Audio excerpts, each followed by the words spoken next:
to refuse to go, to rage against the dying of the light. Such was the reality true Romans of the era lived by, among them especially the Heraclii. Through great skill and effort on the battlefield under Maurus, Heraclius the Elder solidified his family's patrician status, and thus was able to give his children, Theodora, Maria, and Heraclius the education necessary to preserve it. They would learn how to read and write, math and religion, Greek and Roman history. Even as they grew up in the mountainous eastern imperial lands, Heraclius in particular would take a great liking to the heroes of old. Their amazing deeds, their defiance against the odds, their sacrifices for defending civilization, God, and those they were sworn to protect. To have strength, virtue, and faith, these were the lessons the Roman youth learned from them. Staring to the hilly landscapes of his homeland, he wondered, like all have before, just what lessons his life would be remembered for.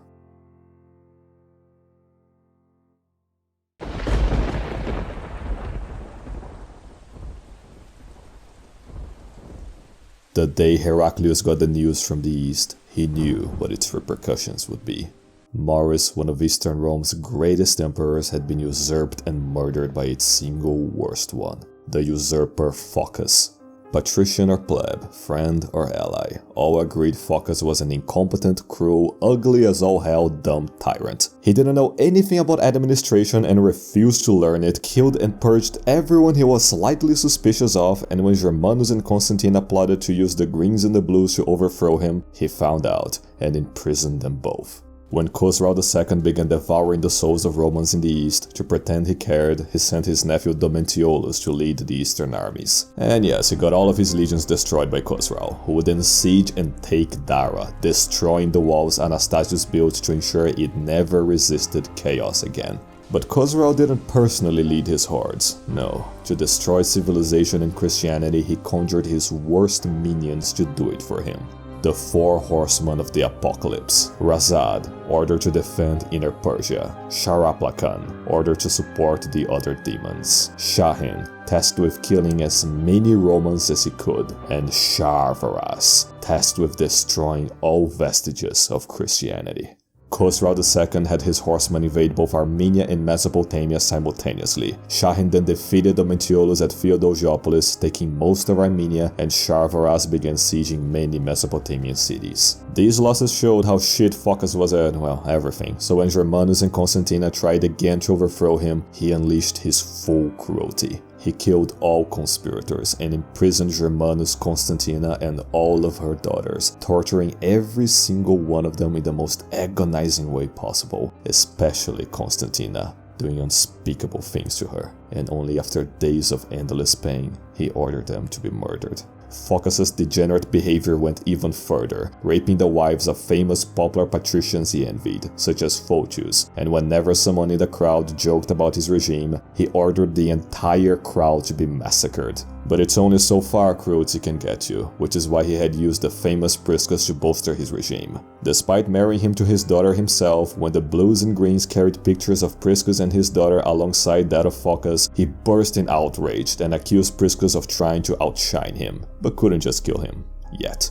Proving he never cared, he just let Shahin take Theodosiopolis and Sharvaras all of Roman Mesopotamia, and when the plague returned, killing many, he did nothing to address it. Meanwhile, Khosrow II forced a random Roman to pretend being Maurus's dead son, Theodosius, so that he could tell cities to surrender to the Sassanids, saying they were only there to help him against Phocas, taking city after city and terrorizing them. With no forts or armies to stop them, Khosrow ordered Shahin to show the Romans what really awaited them.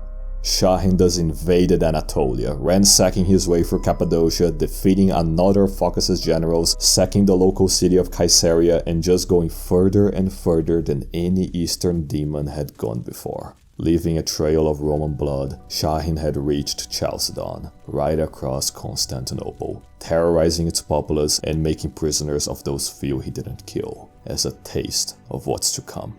Not that Phocas cared, he was too busy getting exploited by the Pope, ironically enough, and after the Patriarch of Constantinople died, he just let the new successor to be approved. Patriarch Sergius, and returned to the raping, with the only thriving part of the empire being Africa, where Heraclius and his siblings, plus his cousin Nicetas, had grown into strong, virtuous, pious Romans. Growing into a skilled leader and general, Heraclius was engaged with a rich landowner's daughter, and was set for a comfortable life in obscurity. But that's not the path he would choose. As more and more letters from Priscus came detailing the horrors taking place in the east, Heraclius and his father just couldn't take it anymore.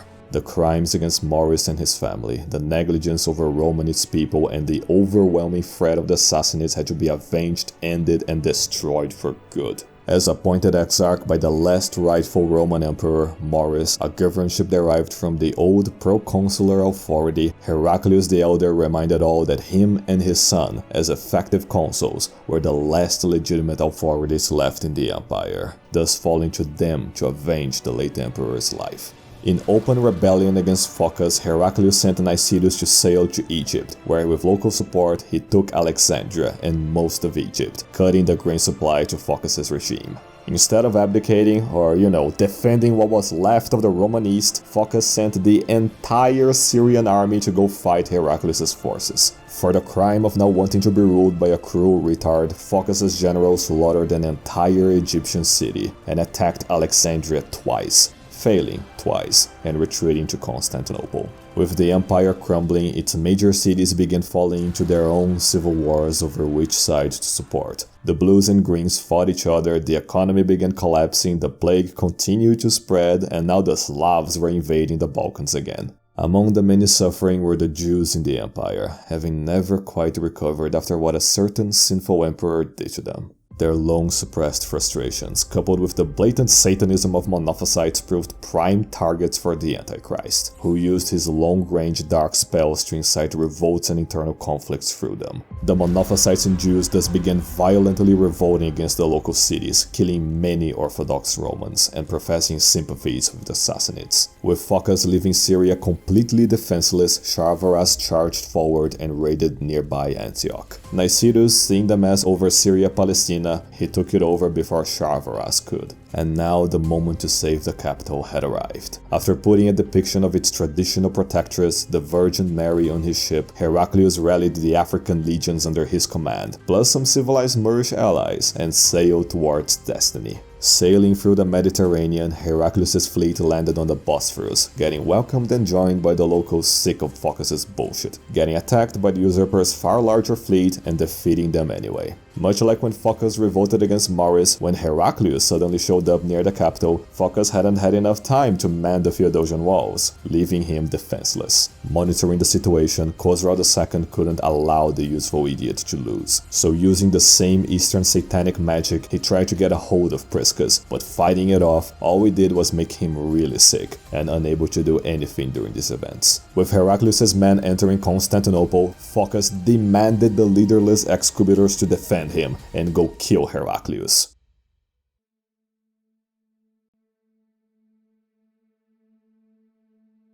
Phocas was then tied up and carried to Heraclius' ship at the harbor, his regime now fallen. Standing above him, Heraclius then asked Phocas, "Is this how you rule the empire, scum?" And Phocas replied, "Will you rule it better?"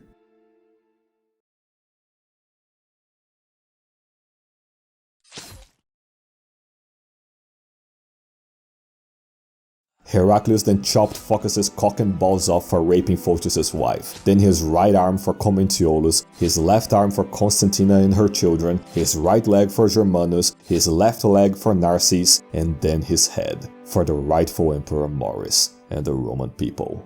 Phocas' dismembered torso was then thrown to the plebs to incinerate, alongside Domitiolus and the others, who were lynched to death by the crowds, with Patriarch Sergius getting along very well with Heraclius. Having saved the empire from its worst emperor, Sergius acclaimed Heraclius as the rightful emperor, and married him to Fabia, now Empress Eudokia, getting the approval of both the Senate and the people of the Romans. and when the increasingly frail Heraclius the Elder got the news of his son's success, he finally allowed himself to die of happiness. Now in charge, Heraclius sent Incendius to take charge in Syria and muster some troops there. However, the remaining army in Anatolia was led by that other Commentiolus, Phocas' brother, who then ordered his legions to march west and kill Heraclius, getting killed himself by his officers, and replaced with the still recovering Priscus. Heraclius then told Khosrow II that Phocas had been killed, and so any pretext of vengeance was now void, but all he did was allow him to drop the act, and just engage in a full-on war of conquest and destruction. While Priscus and Incendius were still organizing Phocas' mess, Shahin invaded Anatolia again and took Caesarea, and Chavaras got to Antioch before Incendius, and laid siege to it, and with the city already in anarchy and ruins, he took it with ease. Inside, Chavaras destroyed as much as he could, massacring the Roman population and taking many as slaves to the east, where their souls would be devoured, all to ensure the great city would never recover. Incendius then marched south to save it, but Chavaras met him in battle, and both sides suffered catastrophic casualties. And even though he was forced to retreat, the cities could not be retaken. At the same time, Priscus had encircled Shahin in Caesarea during the winter, but due to Khosrow's powerful dark magic over him, Shahin broke his way out and returned to the east. Meanwhile, Heraclius was busy re-establishing the bureaucracy and showing his piety to God in many ways, among them having 2 children in 2 years, Epiphania and Heraclius Constantine. As he held dinners and meetings with Sergius, he was constantly approached by his niece, Maria's daughter, Martina, who deeply loved him, and he in turn openly ignored her and her sinful incestuous moves. After hearing of Priscus' failure, he could feel something was wrong, and recalled him to become his son's godfather during his baptism. And during the ceremony, Priscus finally succumbed to Khosrow, and began insulting Heraclius on the spot. Seeing he was bewitched, Heraclius struck him with a book, had him tonsured on the spot, and had him sent to a monastery to have the evil cleansed from his system. But Khosrow's curse was too strong, and Priscus died of old age before it could be done. And with his loss, Heraclius rescued Philippicus from his monastery exile to replace him. But Philippicus alone wouldn't suffice. The empire needed all generals it could get. And so, for the first time since Theodosius I, as the Eastern Emperor, Heraclius took it to lead his legions himself. Heraclius then took command of the Anatolian legions, sent Philippicus to distract Shahin, and ordered Nicetus to attack Chavaras with him. Heraclius confronted Chavaras first, and both sides again suffered massive casualties, with Chavaras retreating to Antioch, and Nicetus having similar results in the south. But in the north, as Shahin raided Anatolia, Philippicus countered this by raiding Sassanid Armenia, forcing him to hunt him down to stop it, losing many demons doing so in the mountainous terrain, something Heraclius took great notice of.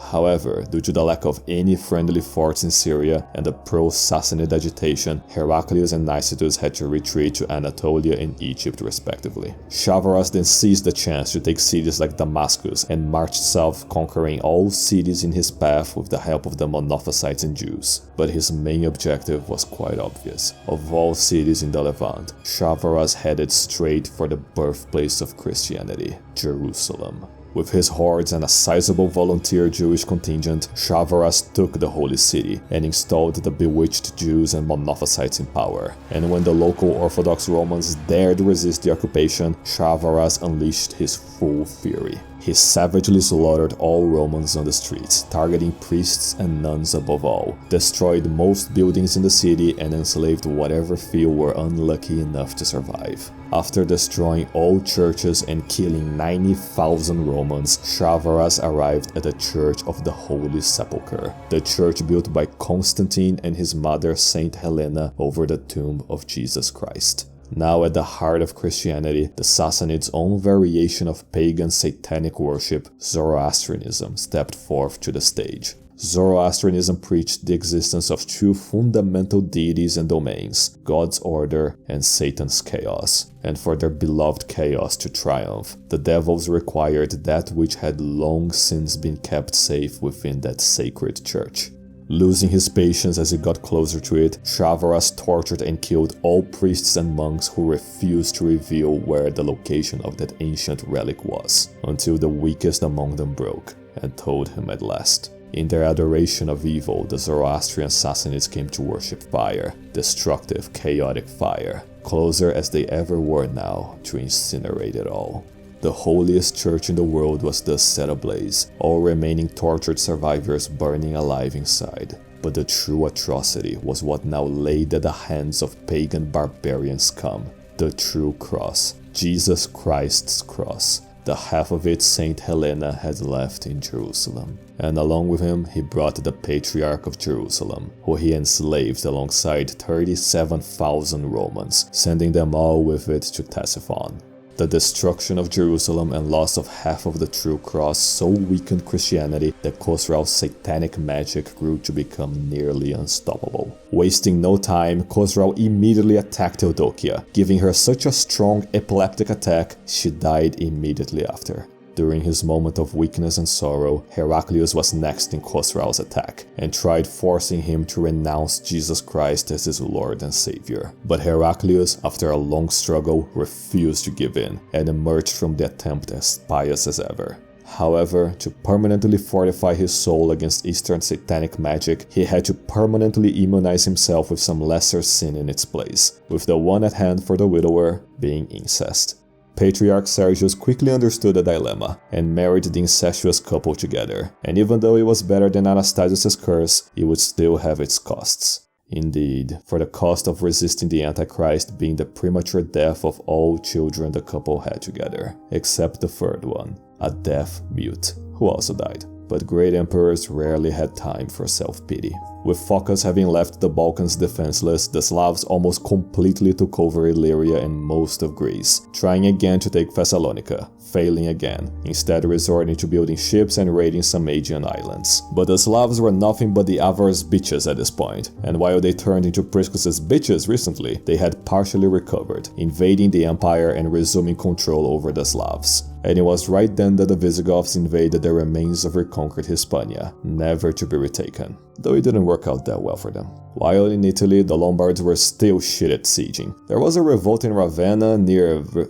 Venice, but it was shortly resolved. All of these crises at hand, but few things were as catastrophic as the empire's finances by then, with the whole being invaded from all sides simultaneously and all. Heraclius thus cut many salaries in half, fully implemented Maurice's Diocletianic supply reform, and true to the times, minted new silver coins, written on them, Deus adiuta Romanis, may God help the Romans. A sentiment proven when Shahin again invaded Anatolia, but this time he ignored Philippus's counter-invasion of Armenia and just went to sack Ankara, Sardis, and Chalcedon again. Watching the fires from the distance, Heraclius ordered an embassy to go talk with Khosrow, but when they arrived, Khosrow imprisoned them, leaving them to die alone in the desert. For the Antichrist, negotiation was never an option. As for Sharvaras, he continued his way south, invading Egypt itself, and with Monophysite support, took city after city. In response, the Patriarch of Africa dragged all Monophysite priests in the city to sign an act of union to strengthen the resistance, but they just half-assed it. Nicetus took some reinforcements from Africa, but not having enough men to win a battle against Sharvaras' horde, he resorted to garrisoning the cities, but they nevertheless surrendered one after the other to avoid destruction, and soon Alexandria itself was under siege.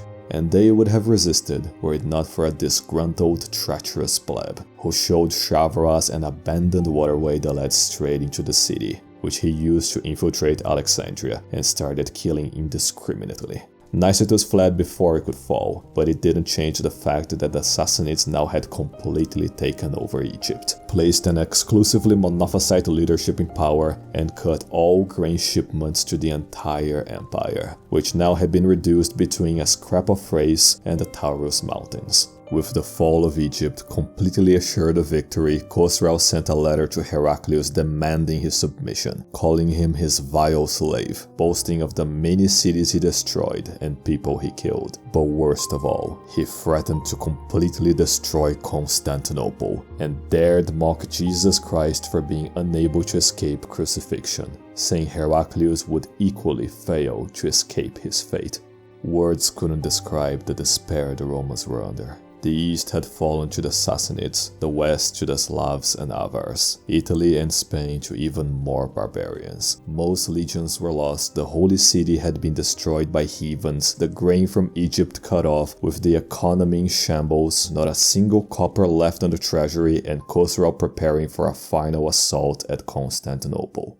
And at the face of certain defeat, Heraclius refused this fate and vowed that the Roman Empire would not fall.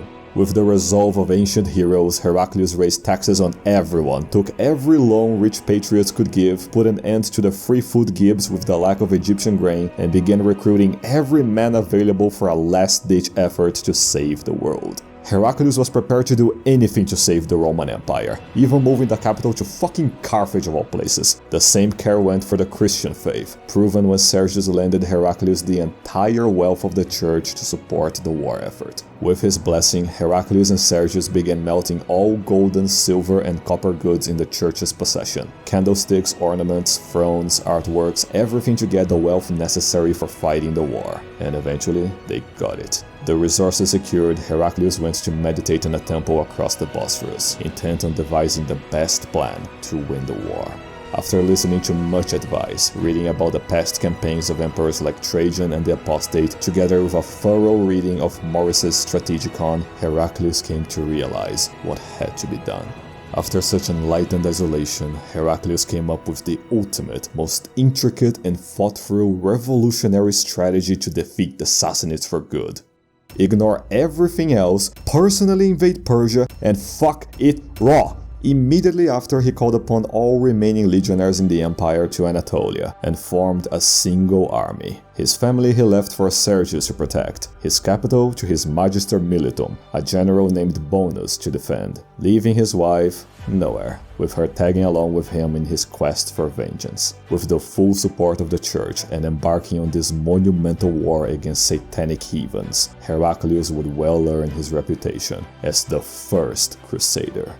Taking command of the tens of thousands of soldiers gathered together, Heraclius followed the Strategicon to the letter and began the campaign with lots of training, and even some mock battles. The plebeian was to be stripped from his men, one by one. He would have nothing but soldiers that lived up to being called Roman legionaries. Constantly, Heraclius gave speeches to his men, carrying a portrait of Jesus Christ, saying many times, "The Sassanids are fire-worshipping heathens who have destroyed our churches, and God willing, he will lead us to vengeance."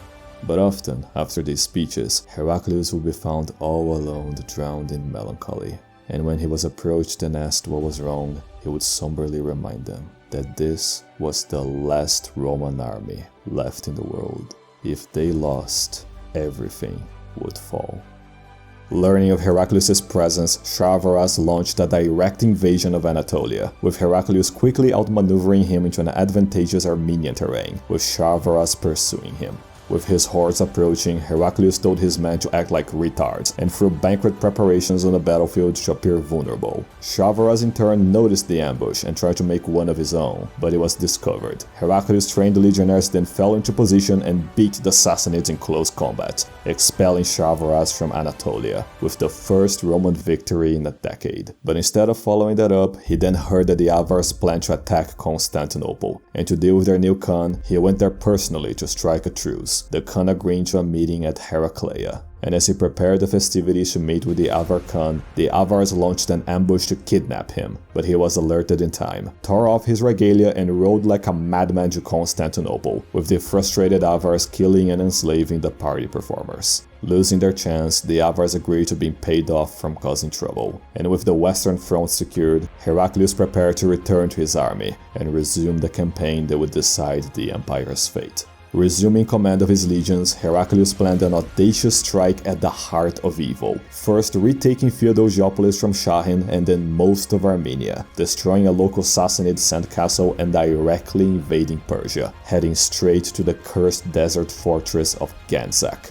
Defending it was none other than Khosrow. But when Heraclius arrived before the city, not only did his scouts beat the Sassanid scouts, but he managed to order an attack that killed many of Khosrow's bodyguards, making him flee before he could be captured, leading to the dispersal and destruction of his horde. Entering Ganzak, Heraclius confirmed why Khosrow had bothered to defend it himself, for it housed the unholiest Zoroastrian fire temple in his dark domains, the satanic pagan shrine of Adur Gushnasp.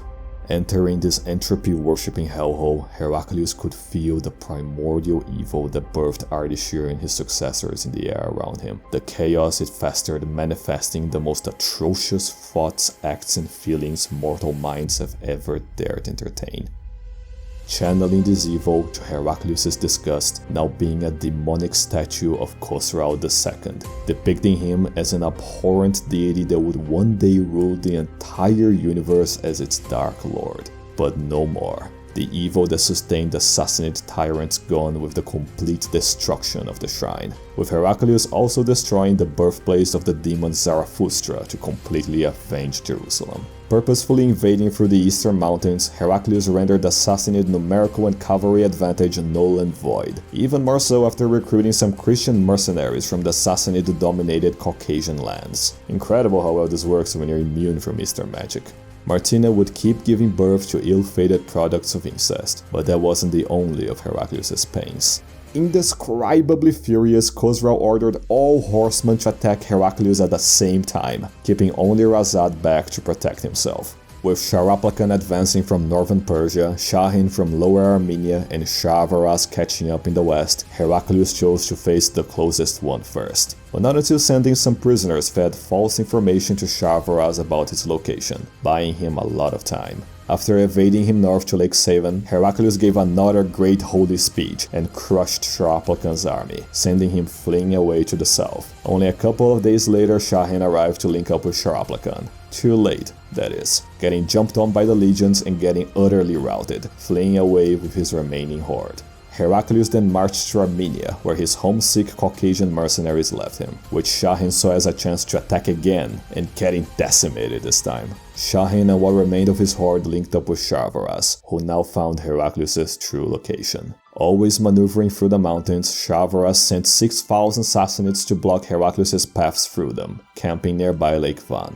which Heraclius' scouts soon informed him of. And as Maurice put it in the Strategicon, the Sassanid camps are a chaotic, disorganized mess, very vulnerable to night attacks. And so, as Shavaraz bathed in the tears of tortured innocents nearby his chaos harem and family, he heard that the Romans were suddenly attacking his camp.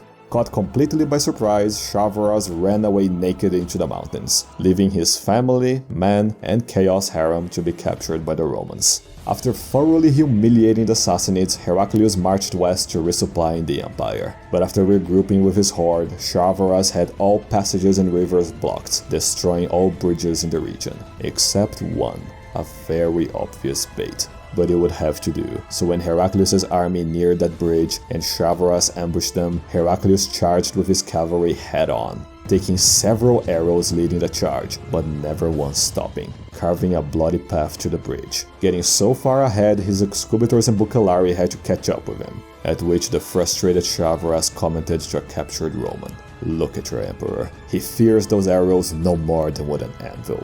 However, guarding the bridge was a freakishly huge Sassanid soldier, which, at his sight, Heraclius cut down with a single strike, clearing the way out for his men.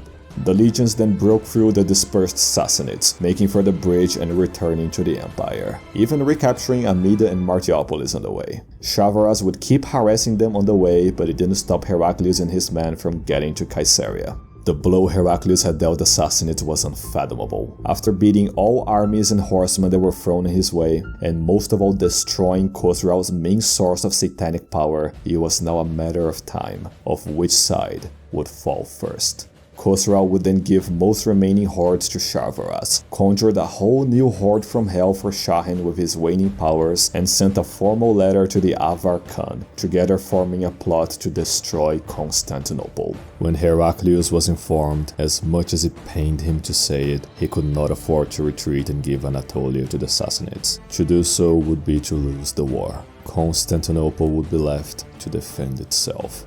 Sending some reinforcements to the city, now guarded by a few thousand legionnaires, it would all now rest on Sergius and Bonus to defend it. Not really, its Theodosian walls are bust. Speaking of which, it was now being besieged in the south by Sharvaras, now raiding Chalcedon, and in the north by the Avar Khan and his tens of thousands of Avars, Slavs, Bulgars, Gepids, slaves, vassals, bitches, whatever. The Romans being outnumbered over 100 to 1. On the Avar front, they set up siege towers and catapults, resisting a Bucellari raid from the gates, and when asking Bonus to surrender the city, the Avar Khan received the proper Roman response. The siege started with the Avars throwing their Slavs and Bulgars at the walls, with the Sassanids sending ships with troops whenever the Romans were distracted, but the ships were sunk by the Roman navy, and the Slavs repelled from the first wall. Later, as they continually bombarded the walls, the Avars unleashed 12 siege towers to breach in, but they were carried by mules, and as Belisarius mathematically proved, dead mules don't carry. Despite these losses, the Avars just kept going and sent their full force on the first wall. But the thing about sieging the Theodosian walls was that, even if you managed to have some barbarians cross the moat and jump the first wall, big if that one, of the few that would arrive on the other side alive, they would find a bigger, thicker wall before them, filled with archers shooting them down. And even if through some miracle a barbarian or another managed to cross beyond it, they would find an even bigger, thicker wall before them, with gigantic watchtowers and even more archers on them. Now do you see what Constantine and Anthemius were on about? At the face of repeated losses, the Avar Khan agreed to talk with some Roman diplomats, the trick being he was already talking with the Sassanids. In short, after calling Heraclius a coward of all things repeatedly, he told the Romans to all cowardly abandon Constantinople and cross to Chalcedon across the sea, where he assured, pinky promise that Sharvaras definitely wouldn't just kill all of them on the spot and devour the corpses, further adding that you cannot escape neither the Avars nor the Sassanids, lest you soar into the air like birds or dive into the waves like fish. Or keep killing barbarians like Romans. For no amount of Avar threats could face the morale Patriarch Sergius had built up among the troops. Why, with him parading a depiction of the Virgin Mary on the walls 24/7 and going on repeated theological rants against the pagan barbarians. And indeed, every so often at night, when the Avar Khan and his soldiers would look at the Theodosian walls, they would see a strange woman all by herself and get deeply disturbed. To finally breach the city, the Avar Khan coordinated with Sharvaras to use the Slavs' boats to ferry the Sassanids to the weaker harbor walls, and enter the city while they were distracted with another massive frontal assault. But Bonus caught some of the Sassanid envoys on their way back, learning everything about the plan, including that the Slavs would be waiting for fire signals of where to land. So Bonus then lit up some fires near the Golden Horn, let the Slavs land, and killed all of them. Out of spite, if anything, the Avar Khan just kept ordering suicidal attacks at the walls. But after such massive casualties began piling up, seeing Slavs and Bulgars die by the scores just kinda lost its fun. And finally he ordered a full retreat. As they walked away from the city, Theodore approached the Khan to officialize their defeat and ensure peace. But the Avar Khan had none of it, and assured Theodore that he would return. He never returned. Same for Sharvaras, who lifted his own side of the siege and retreated east, proving once again the genius of Saint Constantine. Awaiting updates from the west, once he heard the siege was repelled, Heraclius thanked the Virgin Mary, put Theodore in charge of the army, and took a small detachment with him to the Caucasus, and started the end of the war. Leaving for the Caucasus in his special mission, Shahin saw the chance to attack the legions while he was away. And, to put it mildly, he got annihilated by Theodore. The complete and utter slaughter of his 50,000 strong Sassanid horde so humiliated Shahin that he either killed himself or died of depression, unable as he was to face the wrath of Khosrow. As for Heraclius' northern venture, it was to contact the Khazars, now raiding the distracted Sassanids. To get the barbarian chief to serve Rome, beyond the obvious Christian magic, Heraclius also gave the Khan several expensive gifts, gave him a free pass to loot Persia into oblivion, and promised his daughter Epiphania's hand in marriage, resulting in him pledging his hordes to the emperor, though in a weird way. Now united on the battlefield, Heraclius' first target was to liberate the Christian Caucasus from Sassanid tyranny by taking Tbilisi, making Khosrow send Sharapla Khan with reinforcements to defend it. Defend it against Traction trebuchets, that is. He failed, to no one's shock, and though the Khan's life would be lost in the siege, the Khazars eventually breached in and beat Sharapla Khan. And just like that, the tides of war had shifted.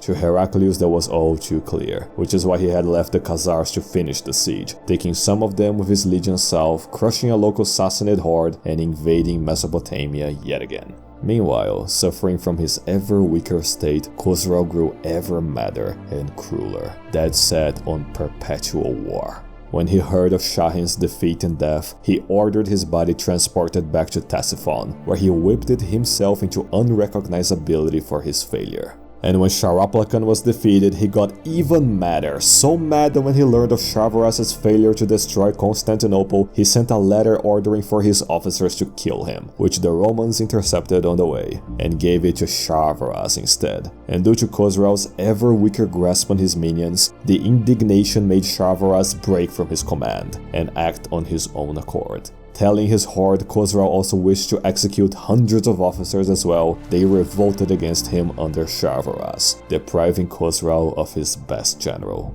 Revolt meaning he marched to Antioch and refused to follow Khosrow's orders anymore. And now, despite 3 decades of war, so many years of fierce campaign, and the advent of winter, even with most of the Khazars leaving for their homeland, Heraclius and the last 25,000 legionnaires in the world marched on to take Khosrow. Having run out of options, Khosrow chose to play his last card, summoning his last horseman, Razad, to the battlefield, giving him the last remains of the hordes he still had and forming one last massive horde to once and for all defeat Heraclius and kill the last of the Romans, with him evading his approach until nearing the ancient ruins of Nineveh. Standing nearby the ruined capital of a long-gone, quote-unquote, civilization, Heraclius chose its plains to prove that where others might fall, Romans would stand victorious. However, fearing the outcome of the battle, Razad and some of his men came to Heraclius the day before it, challenging him to one-on-one combat to decide the victor. Heraclius agreed to the duel, and this fight that was to decide the decades-long war and the fate of both empires was a misswing and a thrust to the chest, ridding the world of yet another horseman. 2 of his furious subordinates then surprise attacked Heraclius, cutting his mouth, a transgression which cost them dearly. Those too scared to attack him fled the scene, ignoring the duel's terms and set on starting the battle anyway.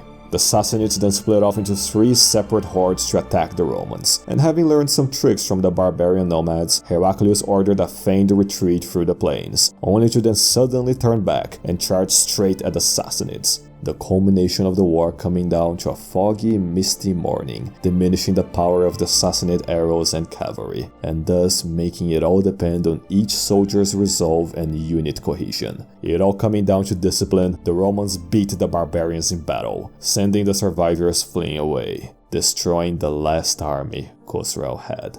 This great victory achieved, Heraclius celebrated Christmas with his legions in his camp, conducted a raid on one of Khosrow's palaces, recovering several long-lost eagle standards, and organized his troops for one more mission. With the defeat at Nineveh, the chaos in Ctesiphon, and an outbreak of plague, Khosrow's madness only magnified, demanding all demon men, women and children to prepare and die for his glory. It was at the peak of Khosrow's madness he received a final ultimatum from Heraclius, saying, "Let us pursue peace, let us quench the fire, before it burns down everything." He flat out refused. To burn down everything? Why, that's all Khosrow ever wanted. Meanwhile, near Ctesiphon, as prisoners awaited to have their souls devoured, their enslavement camps were one day suddenly thrown in complete disarray. In but a flash of a moment, all Sassanid guards began falling dead, and for those that would look attentively, they would find their emperor standing right in front of them, having freed the Patriarch of Jerusalem, and all of them as well. After freeing the Roman captives, Heraclius found that Khosrow, in his madness, destroyed all bridges leading to Ctesiphon, forcing him to move north and re-strategize. With the constant defeats and weakening grasp over his minions, Khosrow distrusted them more and more, ordering the imprisonment of his least loyal son, Shario, and ordering all to fight until every last demon was slain. But sad lowly demons, even them ever freer from Khosrow's command, turned their backs on him, with the great demonic Sassanid houses led by Sharvaras the Zone forming a conspiracy against him. After murdering all of his sons, the Sassanids shot Khosrow into the ground with arrows. who, after getting so weakened, just bled to death on the floor and vanished from the mortal plane, resulting in the rise of the only surviving son, Shuriel, to power, now acclaimed as Kavad II. After such devastation brought upon the Sassanids, Kavad II sent a letter to Heraclius' camp, in it containing that which Heraclius had sought for all of these decades. As he read the message, the monumental burden falling from his shoulders as he finished it, Heraclius told his men to go west with the news. The Sassanids had surrendered. Rome had won. In short, after decades of war, the Sassanids were to return all occupied provinces to the empire, free any remaining prisoners they still had, pay a war indemnity, guarantee religious freedom for all Christians under Sassanid tyranny, and return all stolen treasures they had plundered. And now we focus on Kavad again, for peace with the Romans wouldn't save the Sassanids from their fate, as still remaining with all the powers that binded them, more and more local demons began splitting into fragmented hordes, all while the Avars kept invading and the plague spread all throughout western Persia, killing half of the population, including Kavad II. His young son, Ardashir III, succeeded him to power, but only in name, starting a brutal civil war among the Sassanid demons over the privilege of ruling the shitty sand dunes. Word of the chaos in the east later reached Sharvaras, who after learning they had lost the war and seeing the opportunity to seize power, he made an agreement with Heraclius where he was recognized as the eastern tyrant in return for fucking off without a fuss. For only offering Epiphania's hand in marriage to a barbarian, again, Heraclius had expelled all Sassanids from Roman lands, proving once again the might of the Roman spirit. Sharvaras would then march east, take Ctesiphon, seize power, and start a brutal purge of all defiant demons therein, something the Khazars were also doing, forcing him to send most of his horde to go drive them off, a horde which the Khazars completely surrounded and destroyed, continuing to lay ruin to the Sassanids. As he looked upon his lands, the ravages of war, civil war, and plague having laid all of Satan's work to ruins, Sharvaras was impaled by a spear, ordered thrown by one of Khosrow's daughters, one of the many usurpers now fighting the civil war. And so the Sassanids continued infighting, fragmenting, and plaguing their way into further and further decline, a path that would lead to their complete destruction in a matter of years, bringing an end to the centuries-old rivalry with Rome, and the final war between them. The Antichrist had been defeated, the horseman of the apocalypse vanquished, and most important of all, the half of the true cross the Sassanids took was returned as part of the peace treaty. And with the triumph of Roman Christianity, the greatest triumph of the era began. Welcome back to Constantinople. Heraclius paraded through the streets on Sassanid war elephants alongside his veterans, displaying the retaken true cross and celebrating with all the end of the war. Declaring over a week of festivities, Heraclius was acclaimed not as Persicus, not as the Great, but as Scipio, as the legendary hero that saved Rome from its worst barbarian rivals at its darkest hour. So that all could behold it, Heraclius placed the cross on the Hagia Sophia as his foremost thanks to God for this great victory, as well as for the son he had with Martina that wasn't doomed to incestuous death, Heraclonus, little Heraclius. Of course, the cross didn't remain there, with Heraclius later returning it to its original, now restored resting place, Saint Constantine's Church of the Holy Sepulchre. It was almost too good to be true, but there it was, and with the true cross returned to its rightful place, the Sassanids defeated for good, and the empire stable and at peace, Heraclius had realized the dream that he once had. A dream to save his people from tyranny and dishonorable usurpers. A dream to save his Christian brothers and sisters from the heathens that so antagonized them. A dream to defend his homeland and civilization from those that would see it destroyed and forgotten. A dream to purge this rotten world of all the traitorous heathens and barbarians that infested it. A dream Heraclius fought for his entire life. A dream called Rome. However, this was not the end of Heraclius' story. It is often said that had Heraclius died right then and there, he would have been remembered as one of Rome's greatest heroes, which he was. But history is a fickle bitch, and just when the empire began recovering from the war, it would face a new enemy emerging from the southern deserts. An enemy so great it would torment the Romans for far longer than the Sassanids. An enemy so strong it would indeed, eventually, bring the apocalypse. The enemy of... What was that? Yeah, duh, we all know what happens next. The hell you mean I can't? It's what the series is all about. I don't like to pull punches, sure, but... Yes, I know. But still, to treat them as being beyond this level of banter is such patronizing bullshit, treating them like children. I did it with the Germans, Gauls, Jews, Britons, Persians, fucking Samnites, damned everyone the Romans despised and... Just give it to me here. I'll read it myself. Oh. Ugh. I think you're right. Hard to say, because this seems to be written as broadly as possible to maximize fear, uncertainty, and doubt. And you don't need to tell me twice about some people taking seriously. I already know some just don't care for disclaimers. Don't know why I even bother making those. But I can't just stop now. No way, we've come so far. Have you any idea about the wild shit that happens next? Gouging every single one of their eyes, all crazy wild stuff. So yeah, not missing out any of that shit. Well, we could approach it in a different way. A different series, so to speak. Hear me out, hear me out. Really now, imagine me portraying them like I did the Huns or the Germans, God forbid. Can you imagine that on YouTube? Ooh, ish, ah. Yeah, so it's a different kind of thing. But wouldn't that be cool? Yeah, I think I'll do it. Yeah, definitely. Nah, if I ask the plutocracy, we'll ruin the surprise. I'm sure they'll like it. Who cares what the plebs think? They just watch this for free. Yeah, right. See you in the favela. No, I'm not directly asking them to like, comment, and subscribe. It's the cringiest part of every video these days. Point taken. We're all slaves to the satanic algorithm. Really now. Ciao ciao. Gotta finish this story for real.